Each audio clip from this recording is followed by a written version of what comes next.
AVH for education, आपका selection ही हमारी जीत है। हेलो फ्रेंड्स, स्वागत है आपका अपने YouTube channel AVH for education में। पिछले वीडियो में मैंने आपको कैलेंडर के इतिहास के बारे में बताया था। आज हम उससे आगे बढ़ेंगे। आइए शुरू करते हैं। कैलेंडर। जब कैलेंडर शुरू हुआ तो पहले वर्ष का पहला दिन कौन सा था? सोमवार, मतलब मंडे। और किसी भी सप्ताह का पहला दिन कौन सा होता है? वो भी होता है सोमवार, मतलब मंडे। अब जैसे मैंने कोई डेट लिखी 10 दिसंबर 1999, इसमें जो आगे जो 10 लिखा हुआ इसका मतलब क्या है? इसका मतलब है डे या दिन। इसको अपन दिन या डे पढ़ेंगे। ये बीच में दिसंबर लिखा हुआ है, इसको महीना या मंथ कहते हैं। अब ये जो पीछे का 1999 है, इसमें ये जो आगे के 2 अंक है और पीछे के 2 अंक है, इसमें आगे वाले 2 अंकों को अपन ईयर या वर्ष कहते हैं। और ये जो 19 है, इसको अपन कहेंगे शताब्दी या फिर सेंचुरी। अब जैसे अब मैं आपको इन ईयर और शताब्दी में अंतर बताऊंगा कि ईयर क्या होता है और शताब्दी क्या होती है। एक तो होती है शताब्दी, फिर एक होता है सदी और एक होता है वर्ष। ईयर, सदी मतलब सदी को अपन कहते हैं डिकेड, और शताब्दी को कहेंगे अपन सेंचुरी। शताब्दी जो है वो 100 वर्षों का मेल होती है। कितने वर्षों का? 100 वर्षों का। और जो सदी है वो 10 वर्षों का मेल होती है। इसमें 10 वर्ष मिले होते हैं। और जो एक वर्ष है वो क्या होता है? एक वर्ष मतलब 12 महीने, 12 महीने या एक साल। अब इन सब का क्या मतलब हुआ? तो जैसे 1 जनवरी है, वहां से लेके 31 दिसंबर, ये जो इसमें जो जितने भी कैलेंडर में जितने भी डे आए वो सारे मिला के एक वर्ष का निर्माण करते हैं। ठीक है। फिर जैसे 1900 है, यहाँ से लेके 1900, जैसे ये 1900 से लेके 1909 है। फिर 1910 से लेके 1919 है।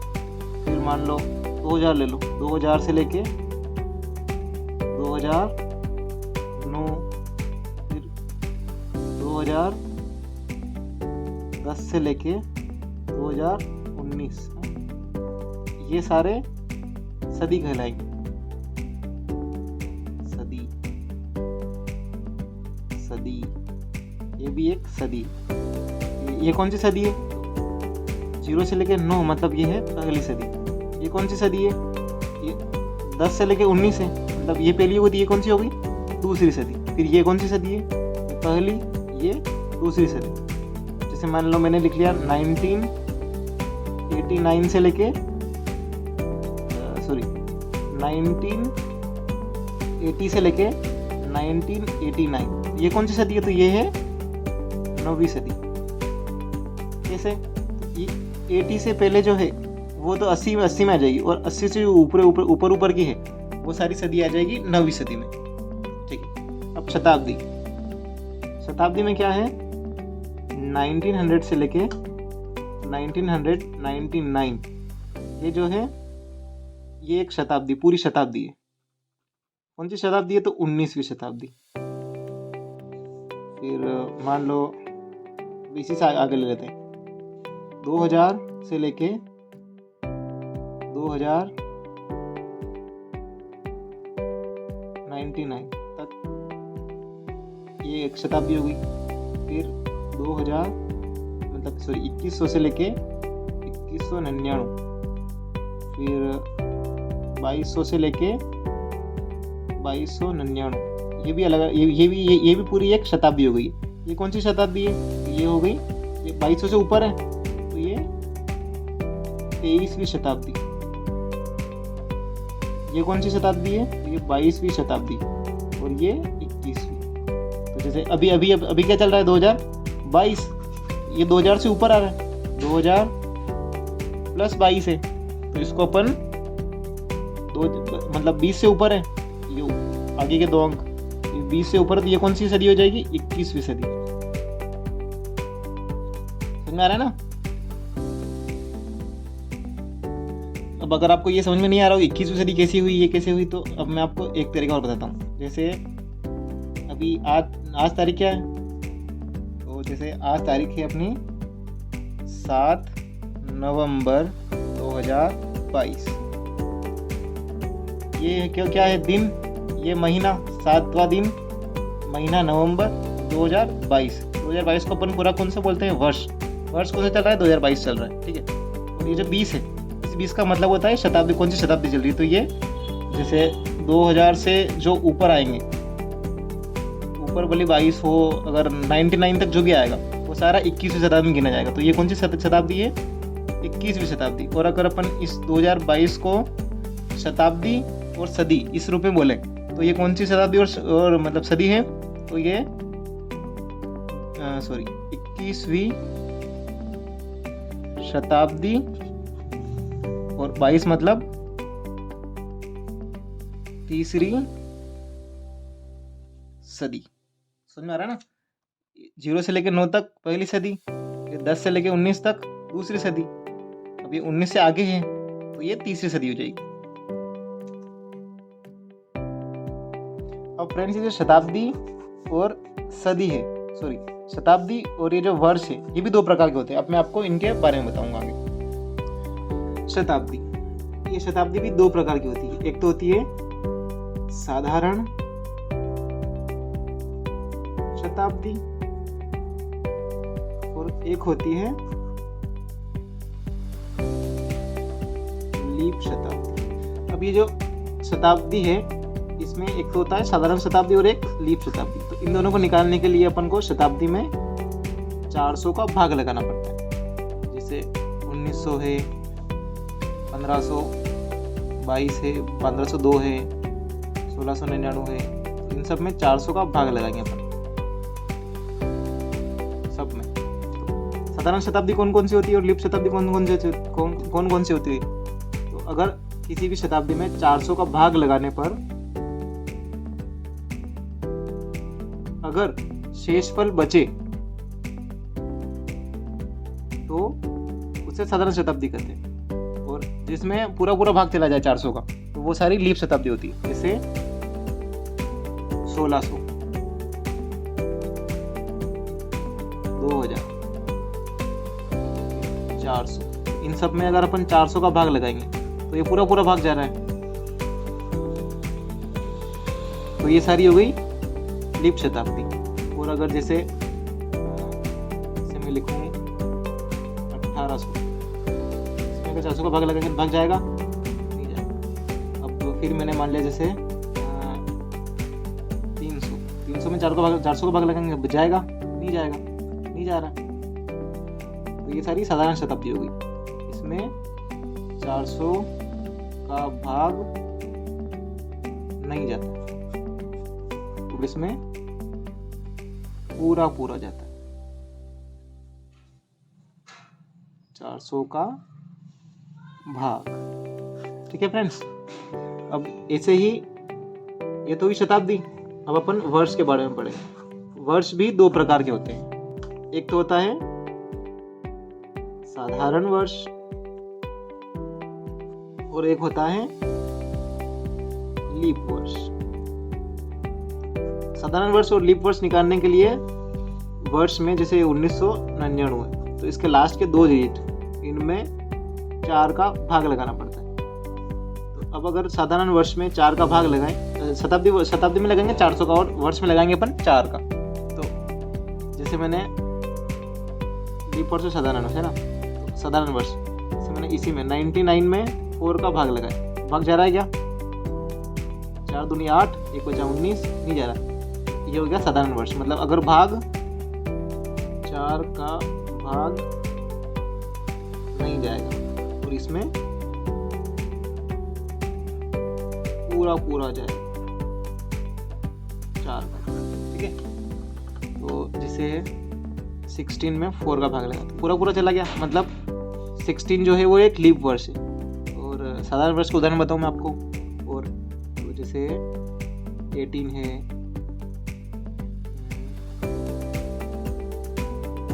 2009 है, फिर कोई भी ले लो, 8, 9 है, फिर 4 ले रहे हैं अपन। ये सारे क्या हैं? साधारण वर्ष। और लीप वर्ष कौन कौन से हैं? जिसमें 4 का भाग चला जाए, 88 भाग जा रहा है। फिर अपन ले लिया 24, 2024 में 4 का भाग लगा दिया, लास्ट को 2 डिजिट में लगाना है, कट जाएगा, तो ये एक लीप वर्ष हो गया। तो ये हो गए साधारण वर्ष और ये हो गए लीप वर्ष। तो अब मैं आपको साधारण वर्ष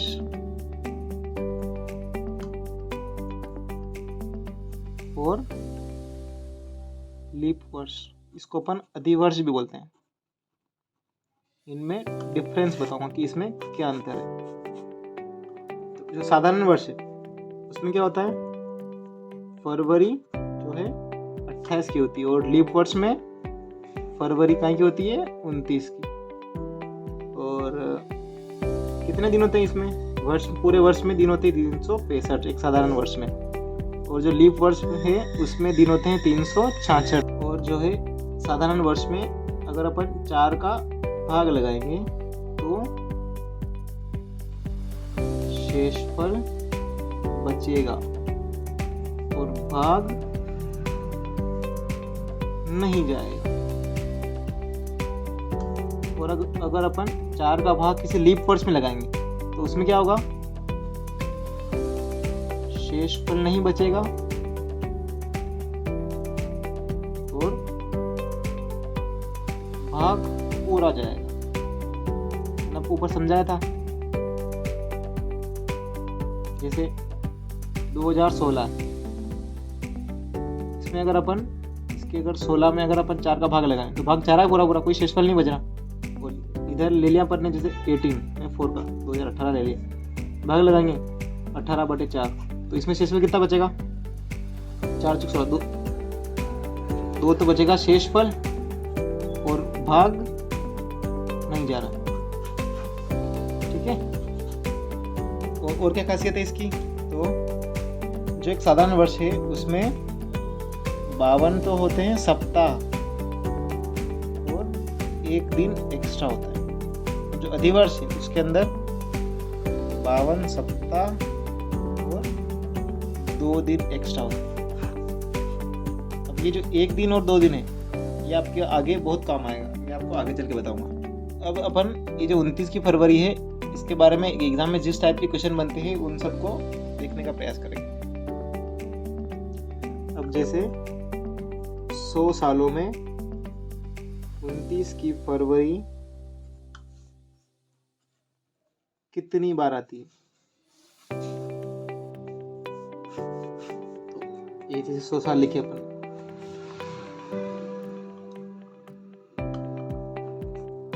इसमें 1 से लेके 99 तक, एक तो ये साल हो गए, फिर जो एक ये 100वां साल है, ये जो है ये वर्ष ना होगी, ये क्या है?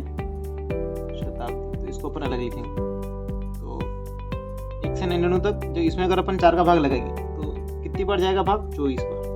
मतलब 99 में 4 का भाग लगाएंगे, 4 दूनी 8, 1 बचा 19, 4 चौक 16, कितने बचे? 3। ये 24 है, ये क्या होगा? ये तो हो गए 24 लीप वर्ष। और अगर अपन 100 में 400 का भाग लगाएंगे, भाग जाएगा? नहीं जाएगा। मतलब ये भी लीप वर्ष नहीं है। तो 24 लीप वर्ष 100 सालों में 24 तो हो गए लीप वर्ष, और बचे हुए 76 क्या है? साधारण वर्ष। ऐसे ही अगर मैं आपसे पूछूं 400 सालों में 29 की फरवरी कितनी बार आती है? तो 400 साल, 100वां साल, फिर 200वां, 300वां, फिर 400। 300 सालों में 24 मतलब लीप वर्ष 24 आएंगे। 100 सालों में 24 बार आते हैं, 24 लीप वर्ष होते हैं, मतलब 29 की फरवरी 24 होती है। तो ऐसे ही 100 सालों में 24, फिर 200 में भी 24 होगी, फिर 300 में भी 24 होगी, 24 होगी। अब पर ये 400 जो है इसमें 24 बार ना हो कि इसमें 25वीं बार होगी। ऐसा क्यों है? 301 से लेके 400, तो इसमें जो 1 से लेके जो 99 है, इसमें अगर अपन 4 का भाग लगाएंगे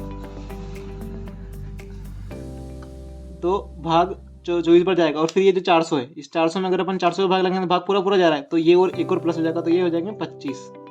इसलिए 400 साल में जो फर्स्ट 100 साल है उसमें 24 बार, फिर 24 बार, फिर 24 बार, एक बार 25 बार, तो टोटल मिला के 97 बार 29 की फरवरी आएगी। ठीक है, 400 सालों में 97 बार 29 की फरवरी आएगी। अब जैसे 1000 सालों में 29 की फरवरी कितनी बार आएगी? तो 1000 में जो पहले के 400 साल है उसमें कितनी बार आएगी? 97 बार। फिर अगले 400 सालों में फिर 97 बार, और फिर अगले जो 200 बचेंगे उनमें कितनी बार आएगी? 24 और 24 कितने होंगे? 48। मतलब टोटल मिला के 242 बार 29 की फरवरी आएगी। अब अभी तक मैंने जो है ये 100 सालों में, 400 सालों में, 1000 सालों में जो 29 की फरवरी के बारे में बात करी थी, 29 की फरवरी के बारे में बात करी थी। अब अगर पूछ लिया जाए कि 29 तारीख कितनी बार आती है, तो अब उस टाइप के क्वेश्चन को भी देख लेते हैं। अब अगर मैं पूछ लूँ कि एक साधारण वर्ष में 29 तारीख कितनी बार आती है, और एक लीप वर्ष में 29 तारीख कितनी बार आती है, 29 की डेट कितनी बार आती है, तो एक साधारण वर्ष में तो 11 बार आएगी, क्योंकि फरवरी जो है वो 28 की होगी, और अगर लीप वर्ष में 29 की फरवरी हो तो उसमें 12 बार होगी। तो इसी प्रकार अगर अपन पूछें कि 100 सालों में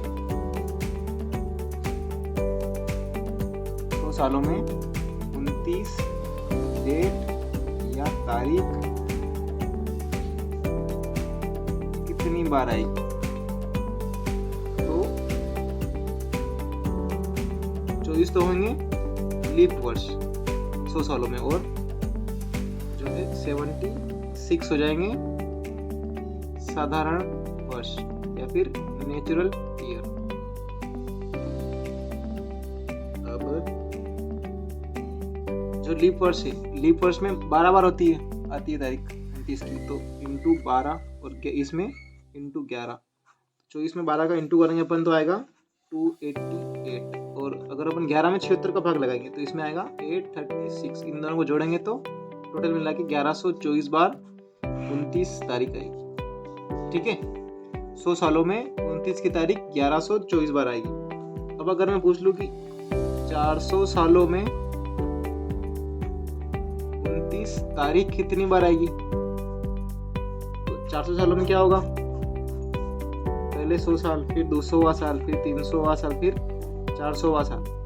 100 सालों में आएगी 1124 बार, फिर अगले 100 सालों में 1124 बार, फिर अगले 100 सालों में भी 1124 बार, पर इसमें कितनी बार आएगी? 1125 बार, क्योंकि जो 400वां साल आएगा उसमें भी 29 की फरवरी होगी, तो वो एक फरवरी और जुड़ जाएगी इसमें, और यहाँ पे 1125 हो जाएगा, तो टोटल मिला के हो जाएंगे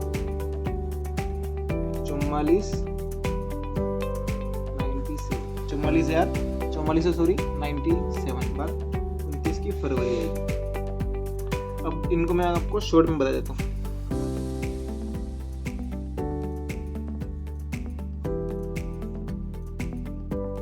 सौ सालों में, और ये है 400 सालों में 29 की फरवरी और 29 तारीख।